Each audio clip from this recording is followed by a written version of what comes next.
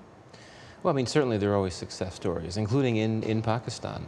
There have been efforts to develop small-scale dams, which avoid the problems of large dams, which are expensive and can cause environmental problems. This allows Pakistan to be more judicious in terms of how it draws on water bodies. So small dams are significant. There also have been efforts, including in very rural areas, to use the media, including radio, to highlight water shortages. And I've been very impressed. There have been some programs that target women and girls in terms of how they should try to prioritize water usage in the family and I want to quickly ask you this one last question. Could this be a foreign policy and global security issue for Pakistan, briefly? Oh, absolutely. I mean, the water shortage in Pakistan make it more likely it's going to come into conflict with India, because it accuses India of stealing water and preventing it from flowing downstream. It could be a stability issue. Great.